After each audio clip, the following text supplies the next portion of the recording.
I took a little tour out on Lake Michigan on July 7th, 2018. It was a day sail cruise on board the ship called Friends of the Goodwill Ship. We sailed out of South Haven, Michigan with about 35 passengers on board. Here are the 5 Great Lakes of the state of Michigan: Lake Ontario, Lake Erie, Lake Huron, Lake Superior, Lake Michigan. Here is the map location of where the city of South Haven is located in Michigan. It is located in southwest Michigan and has a population of about 4,000 people. Here's where I took this nice boat trip out on Lake Michigan. It was a nice sunny day, the waves perfect, and a great time for the day sail. On this trip you will meet the captain and some of his crew who talked about the ship. And here's some good advice that this flag tells us what to do. So whether you sail, swim, or sink, don't give up the ship. And remember that only the ducks can sail or swim here for free. Hey, Mommy, what are all those funny-looking creatures over there? Those funny-looking creatures are called human beings, Johnny. Really, Mommy? Why are they all staring at us for? Because, Johnny, some humans think they can swim and fly like us ducks can. Well, Mommy, you know what the old saying is. I suppose I do, Johnny, but go ahead and tell us anyway. Well, if it looks like a human, walks like a human, talks like a human, it must be a human being.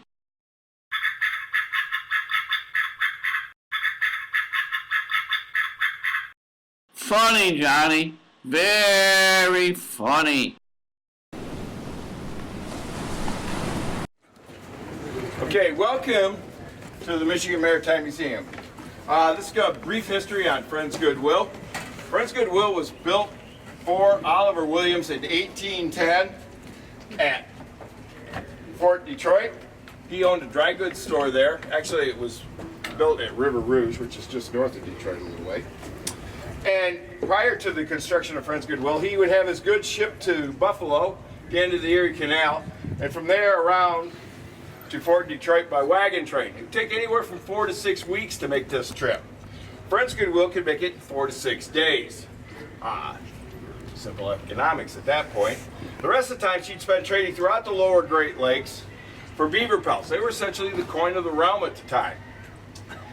Well, how many remember your history at the onset of the War of 1812 and what it was about? Okay, we all paid attention to that lecture in school. Okay, the War of 1812 was about sailors' rights and free trade. The British Navy had been at war with France for however long, and they were running out of able-bodied seamen. So what that would happen is the British Navy ships would stop American merchantmen at sea, and they would ask, were there any able-bodied seamen on board that were born before 1776? If there were, they considered them citizens of the crown and then therefore entitled to be impressed into the British Navy. Needless to say, the American merchantmen were somewhat upset about this, and so was President Madison. So he declared war on Great Britain in 1812.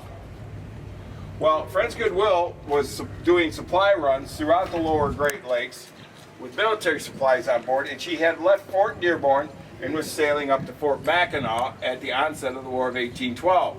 Communications like they were at that time period, they knew nothing of it.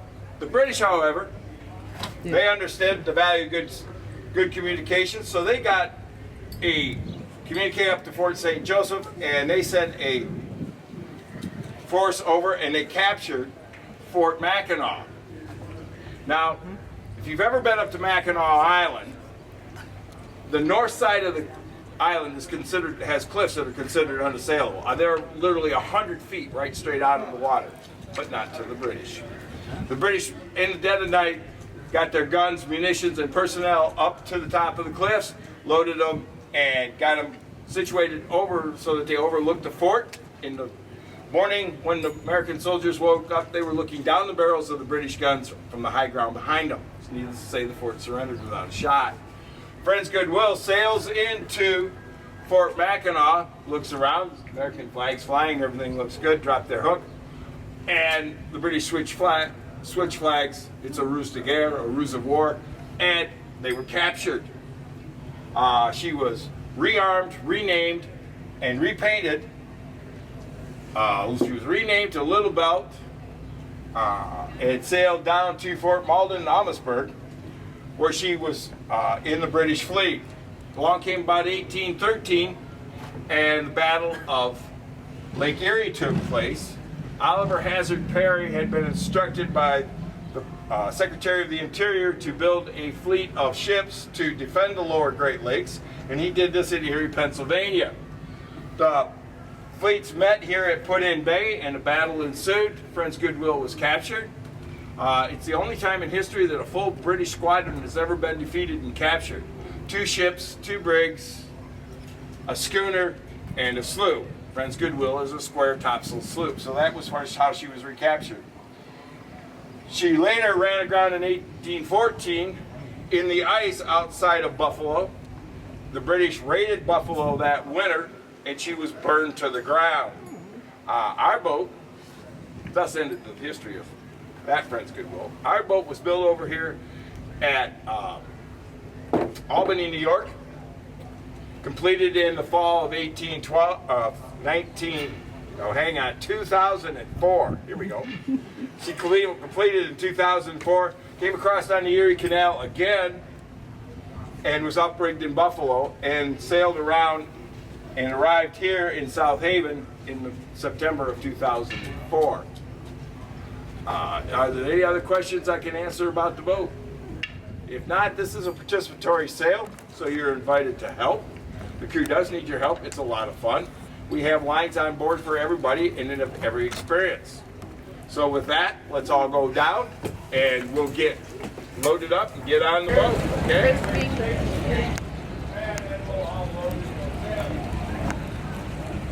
Come on, gather up, gather up. Squish together. And that means get close enough to hear the captain's safety speech. So welcome everybody to Friends Goodwill. We're going to go over a few safety things with you guys before we go ahead and board. First thing we're going to talk about is any potential tripping hazards or things that could cause you to topple. We're going to start with boarding on the brow. There's a step up, please be careful there. And there is a step down. Watch out for that. In addition to that, we have a gun track for our 6-pound naval gun that goes around the boat. It picks up about 3/4 of an inch, so be careful as you're walking about the deck that you do not trip on it. We are a working vessel. We have over 62 working lines. At times they may be strewn across the deck as the crew is working the ship. So be careful of any lines that you don't trip on them, have them get caught around your ankle and send you up to the top mast. We would like to avoid that at all costs. The second thing we're going to talk about today is if in fact you need something to hold on to because the ship is in motion. We would like you to hold on to something black, something metal, or something wood. Ready? Black, metal, wood. We want to refrain from hanging on to any tan lines. They may not be under tension and they may not give you the support you need. So black, metal, and wood. Next thing we'll talk about is a couple of head hazards. Head hazards are something that could hurt your head. The first we have is called the boom. Now can anybody tell me why it is called the boom? That is the sound it makes when your head and it occupy the same space at the same time. So we want to refrain from that. You'll hear a command from the helm, something to the point of hands, get ready to come about, ready to tack, helms a lee, helms to weather. Those are your key words to let you know that the boom is going to traverse the deck. The next head hazard we have will be when you are invited to do a below decks tour, we have a ladder here in the companion room. So we'd like you to use it as a ladder so you will face forward and go down backwards. Now right here where I'm standing, there's approximately 6 foot headroom. Where I'm standing at this present moment, there is about 4.5 feet of headroom. If you happen to stand down below and turn sharply to your left, you will hear another what? Boom, boom, boom. And that would be your head hitting this deck beam. So let's keep our heads down there and we'll always have a crewman down below with you. As far as safety parameters, these are called netlins. These are lifelines. They're to keep people and objects inside the vessel. We would like you not to go any further than the netlins up at the bow, where Jamie's standing, or where Captain is standing right here. This is your safety zone. Please at no time ever feel it's so comfortable that you would like to sit on the netlin, because you could go overboard, initiating a man overboard drill and too much paperwork for the captain. So let's keep those behind off the netlin. The next thing we'll talk about is life jackets. We do provide life jackets as per Coast Guard regulations, and I would like to show you how they are deployed. They come in 2 colors for all attire, orange and faded orange. You don a life jacket, you pull out the strap, spread it apart, place it over your head, take the strap behind your back, hook it into the D-ring and then pull again for it's nice and tight. Lake Michigan water temperature actually dropped about 8 degrees overnight from this little front that we had. So, in fact, if you do need a life jacket, the refreshing swim would be in about 68 degrees water right now. We're not planning on any emergencies or using our life jackets today. But if in the event you see your captain going for a life jacket, I would think about going for one yourself. We would always assist. This time I would like to introduce our crew. We have Francis, our shipwright from the Padnos Boat Center, will be collecting your tokens. We have Jamie up the bow, accompanied by Robert on the windlass, Tom in the cool green hat, Amanda, and I'm your captain today, Captain Bob. With that, if you could get your tokens to Francis as you board, I would like you to all go over to the starboard side as we get underway from the Buchanan Dockyards. Seating is classic 1810 seating. Anywhere that is flat on the deck, the hatch covers, or We each have one. Hands to dock on.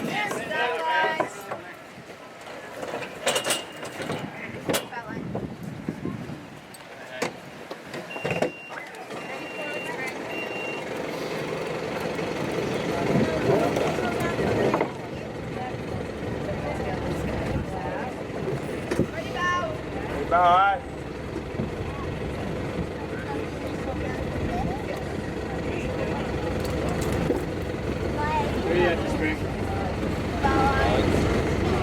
Take in forward, spring.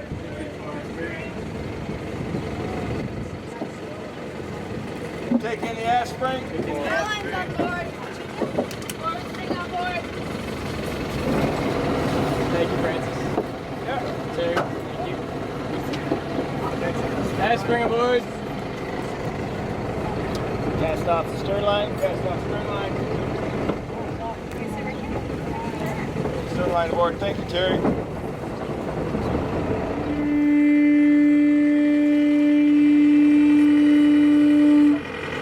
And we're off. With that, you folks are welcome to move about the deck.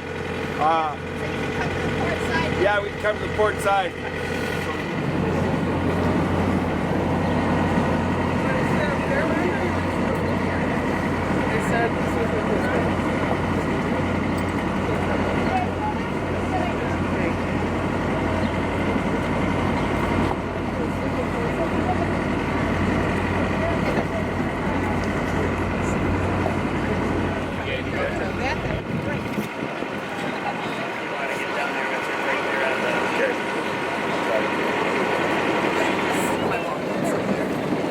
Same station, Bill?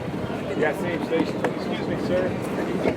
Yes, we have it on paddle boards. Everybody else can take that.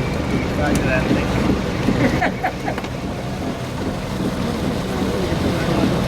exactly. Looks like it's about at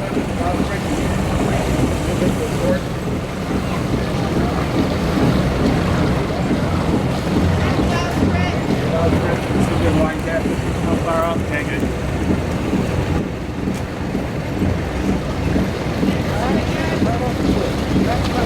Distance off the hull. How do we read? That's the channel. Cold too when it's not hot. Yeah.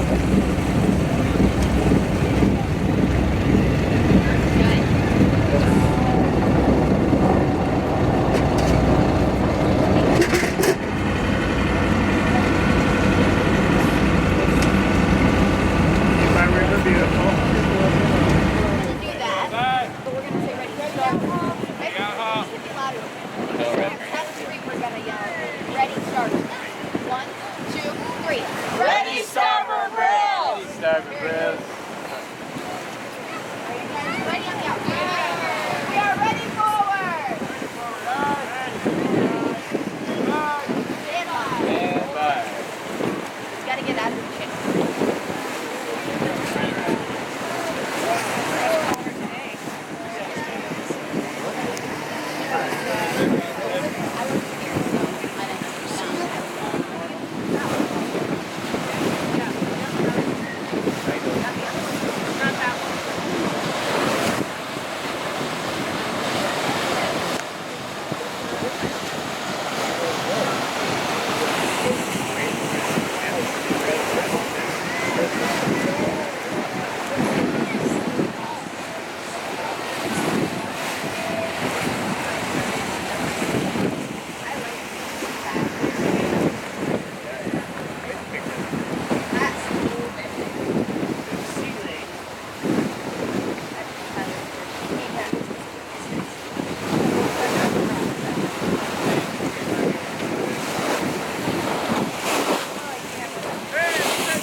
Valentine first. That's a workout rock.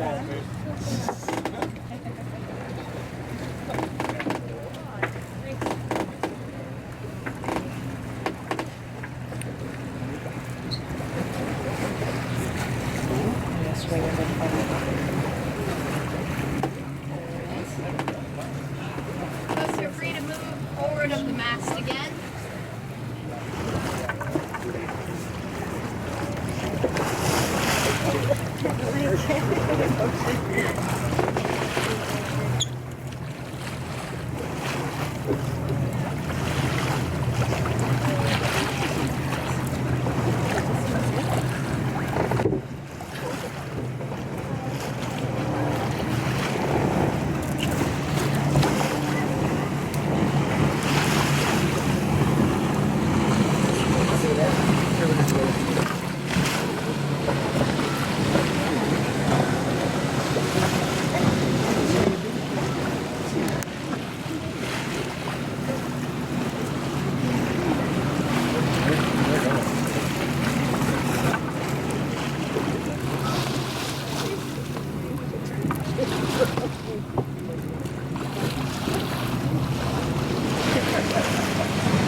Everybody up to the quarterdeck. This is where we get command of the ship. As you can see, we have an elevated view of what's called the weather deck. Now, if you'd have been sailing with us yesterday at this time, the weather deck was aptly named because there was a lot of water on it. We have an elevated view, as I said. You can see where all the line handling goes and all the handling of the ship takes place down there.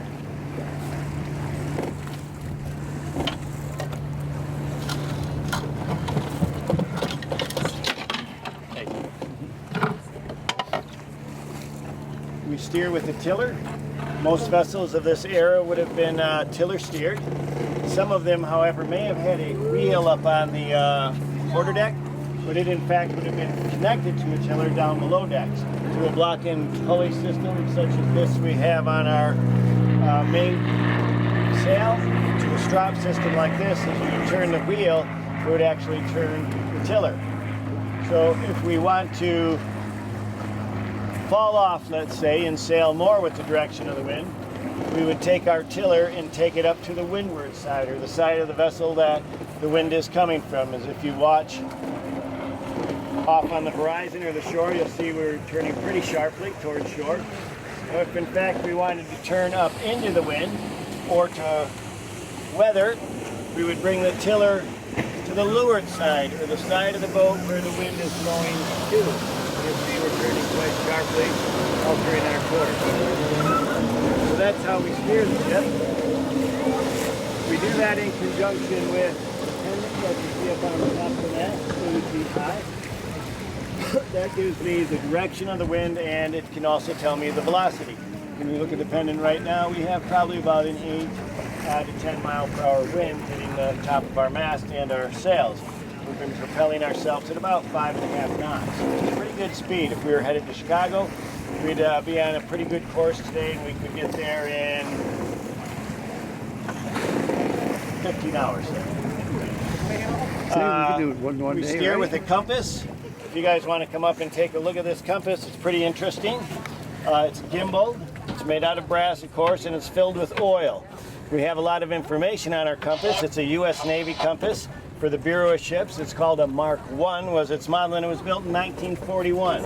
Was there anything interesting going on in 1941? Pearl Harbor. World War II was going on, and so if you had gotten through our main exhibit halls today at the museum, you might have seen that our main exhibit is, just leave them right down there, Robert. Main exhibit is Call to Duty, Great Lakes in World War II. So everybody who may have had a 550-foot wooden deck put on your steamship to train young aviators how to land on aircraft carriers right out here in Lake Michigan. About 17,000 young aviators were trained here, 8 of whom lost their lives in their quest to serve their country. If you were a pleasure boat builder, such as Chris Craft, you may have started building landing launchers or landing craft like those used in Normandy. Can anybody tell me who made our compass by taking a look at it? Can't see it.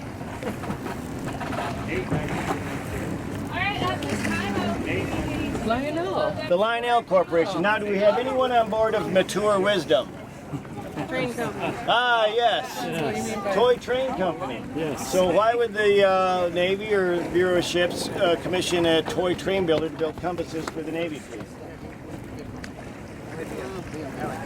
Well, they were well adapted and renowned for their expertise in miniatures and small moving parts. They had the engineering, they had the know-how, they had the manpower, and the equipment and manufacturing capabilities. So they went ahead and began to produce compasses for the Navy. Now, one other interesting thing, before you guys go down below, I want you to notice that on deck we need illumination. Down below, where I'm standing, on the quarterdeck would be the business office of Oliver Williams, the original owner of Friends Goodwill. So it would have been considered a dark wooden box. A dark wooden box would need illumination or lighting of some sort. So candles could be used in a lantern. You'll see an example of one over a table with a mica shade. Mica is a thinly layered rock that's translucent. Oil lamps wouldn't be used because an oil lamp could be knocked over and spew oil and burn the ship to the water line in a couple of minutes. The other thing we would use, what you'll see down below, is a prism. So if you'll see examples in the deck down by your feet, prisms were embedded through the deck, caulked around and sealed, and gave the illumination of about a 40-watt light bulb. Like yesterday when we were out here in 5 and 6 foot waves, it was imperative that I had good footing. You didn't happen to see us out in the afternoon, did you? No, I didn't. Yeah. I think there was a lot. We didn't go out in the evening. That's correct. Was it worse or just that It was worse. It had built, but it was.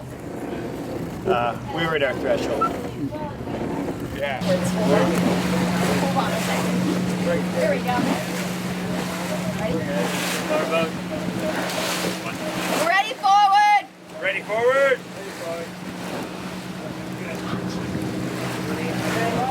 Stand by.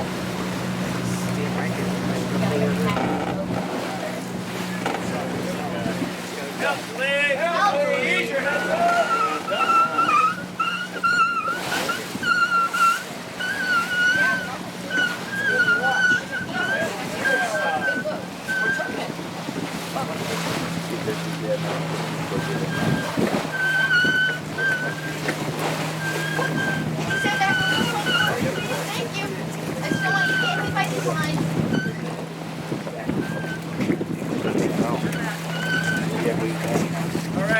All right, keep your head closed. It's going to come your way. What do you want? Head goes back.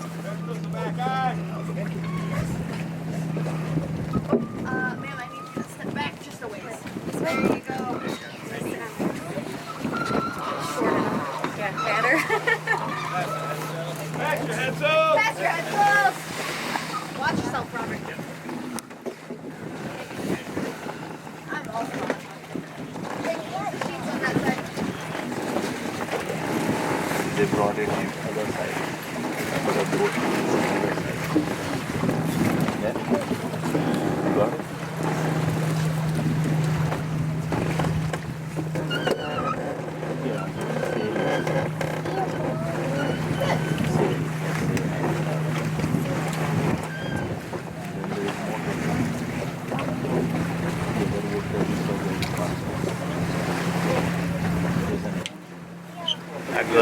Gun ये कर रहा है insert the worm into the पहली बार जाती रहो muzzle of the gun. Just push around and it comes out clean. Next thing we're going to do is run a wet sponge in it. That would put out any embers that might be left from a previous firing. Swab that around a little bit. Yeah, the gun is clear. Mission advanced charge. Gun is clear, advanced charge. So right now, Mr. Smith has taken the turn and put on a new hat from that of gunner to that of powder monkey. Powder monkeys back in 1812 were generally an 8 to 12-year-old orphan boy who wasn't quite ready to work on the ship, but due to his circumstance in life, was deemed expendable.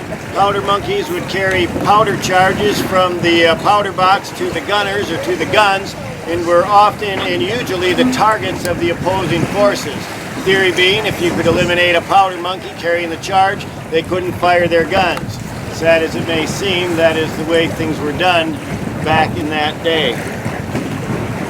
Okay, so for today's firing, our charge is approximately 1 ounce of 2F black powder wrapped in aluminum foil.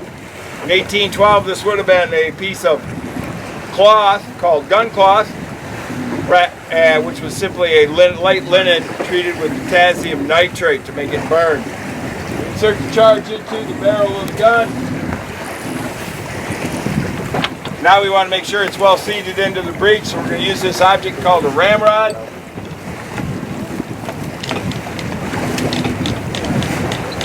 And that's well seated. Okay, gun permission to prick and prime. Prick and prime the gun. Okay. Thank you. So the next step in this is going to be to poke a small hole in the charge so we can get fire to it. For that, I'm going to use a bronze prick, which is simply a piece of bronze rod with a point ground on it. You wouldn't want to use a piece of ferric metal, i.e. steel or something of that nature, because it might cause a spark and prematurely ignite the charge. So I'm going to put a small hole in that with this.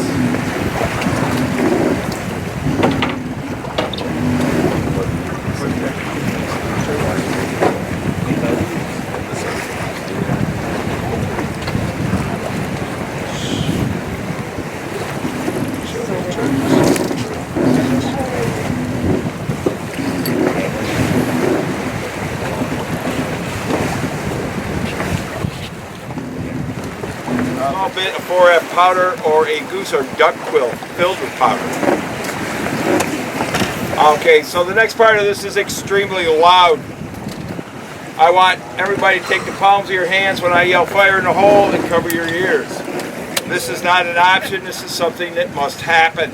If you want to take pictures, that's fine. You get to do something like this. Thank you.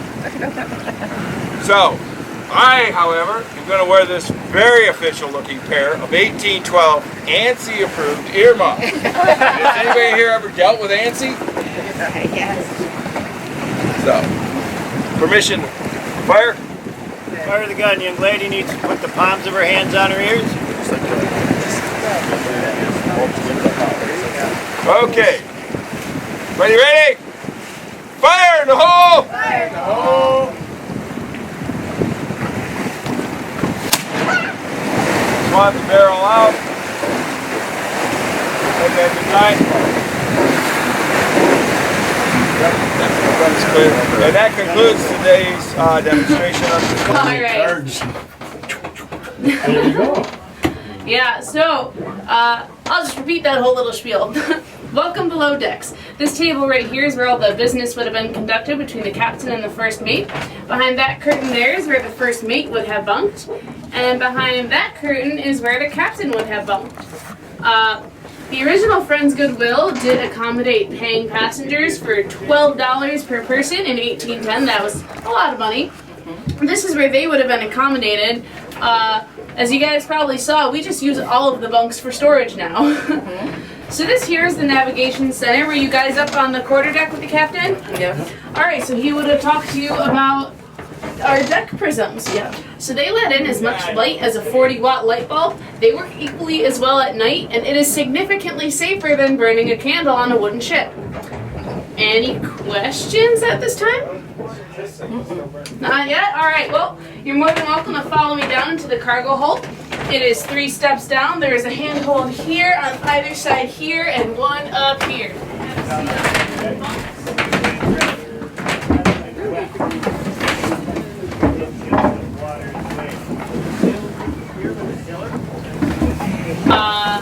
These nice cozy bunks that we're sitting on.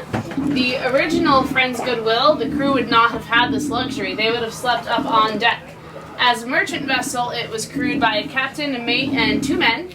As a warship, it would have been crewed comfortably by about 35 men, which is about the number of people we have on board right now.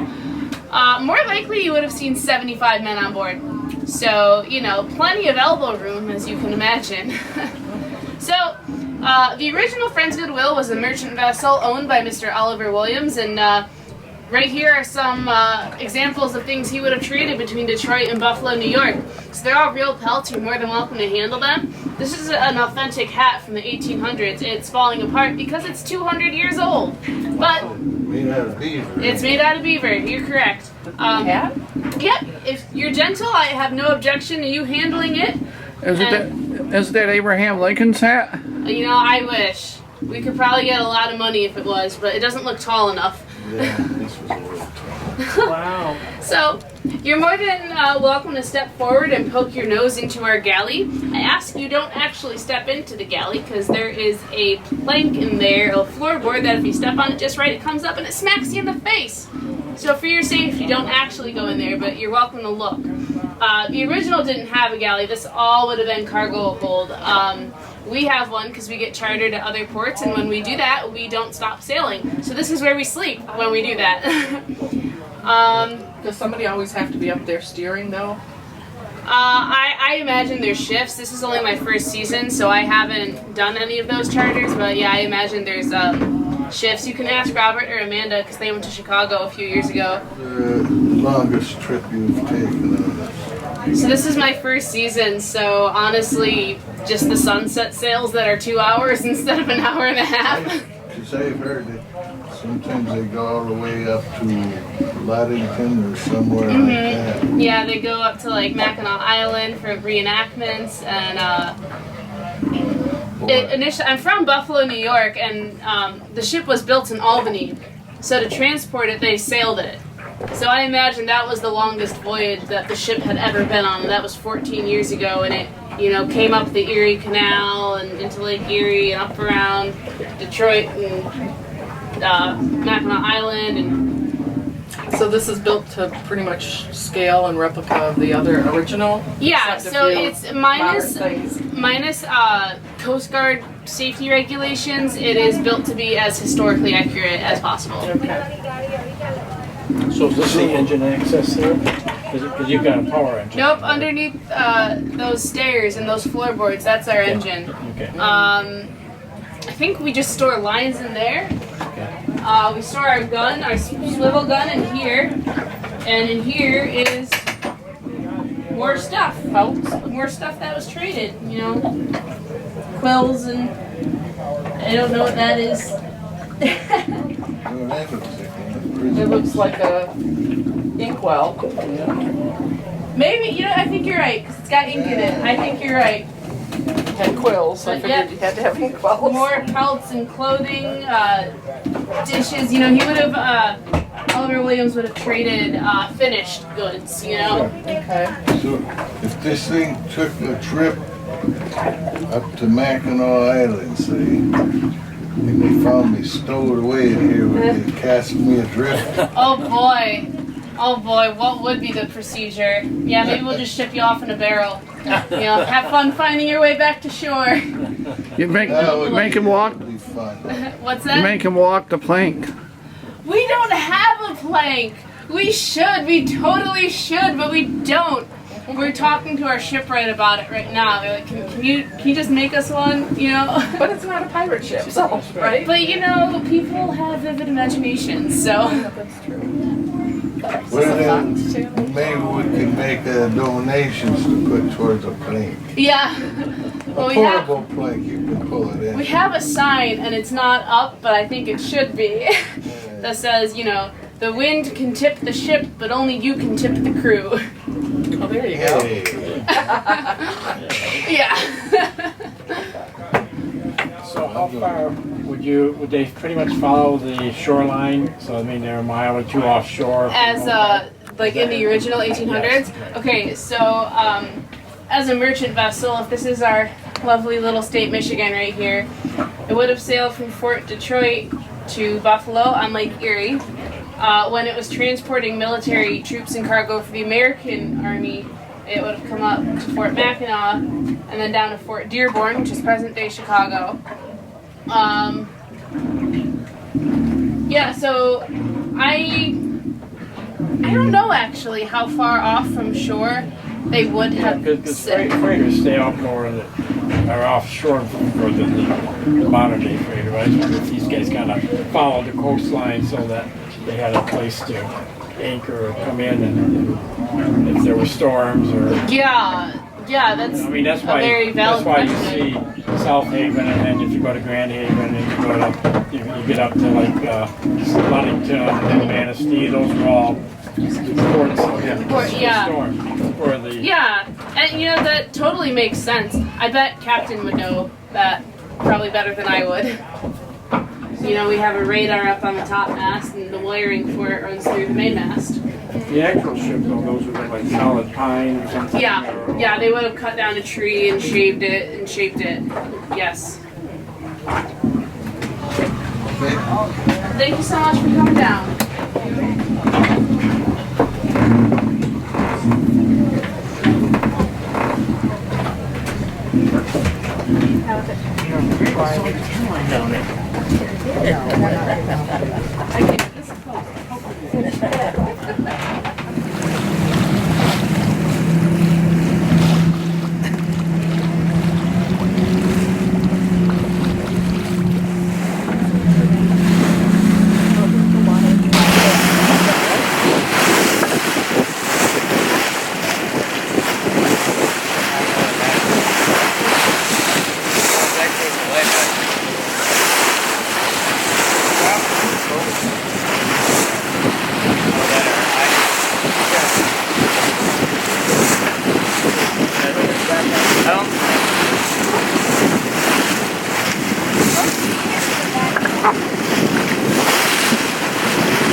archaeological. No, really. It's called the Green Flag. Yeah, I know about it. Well, no, that boat. And I'm joking, like, you never see it go out. I don't know if that's why he made it that or not, but I think it's Maybe the only thing now that yeah.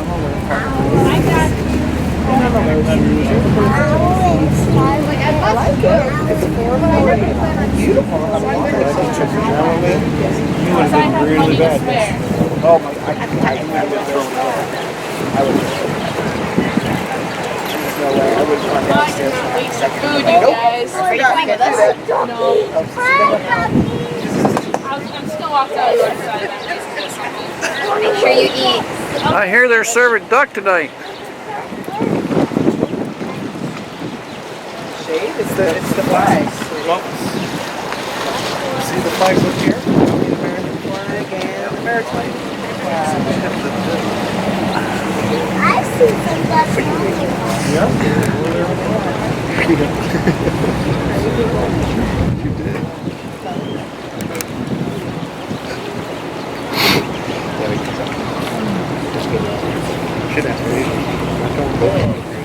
Am I signaling again?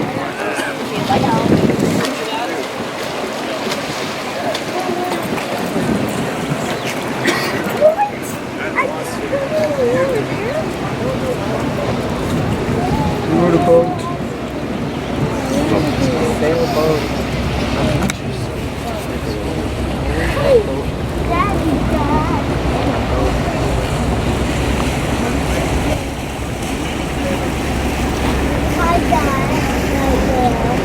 Everybody heard of these power boats that are out there? Take them out yet?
In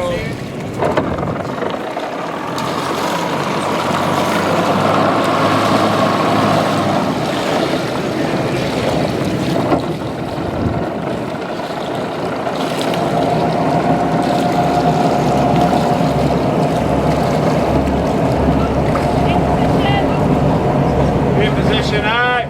Stand by.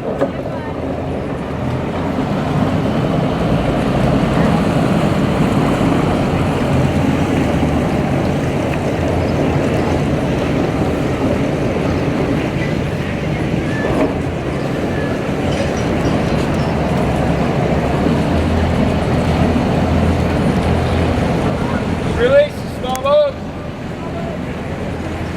Thank you, Francis. Send your forward spring. Send your forward spring.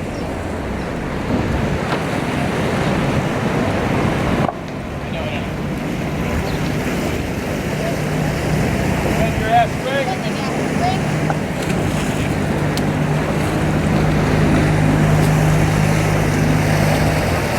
Send bow line to table. Sending that line. Behind you. Swing it to shape. Or swing it to shape. Right. Big turn. That one. Oh, it's over the cap. Thank you. Thank you, Jim. Send your ass spring.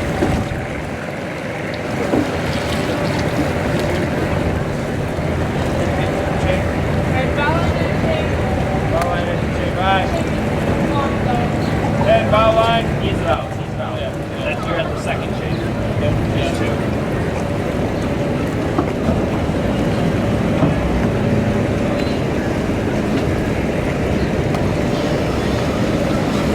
Alright, bow line and shape. Turn that for the bow line, Jeannie. Tension on forward spring. Tension on forward spring. Aye. Last spring, Jeep. Turn it. Turn line.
This ship tour that took us out on Lake Michigan lasted about 1.5 hours long. For more information, you may contact them on their website at the Michigan Maritime Museum.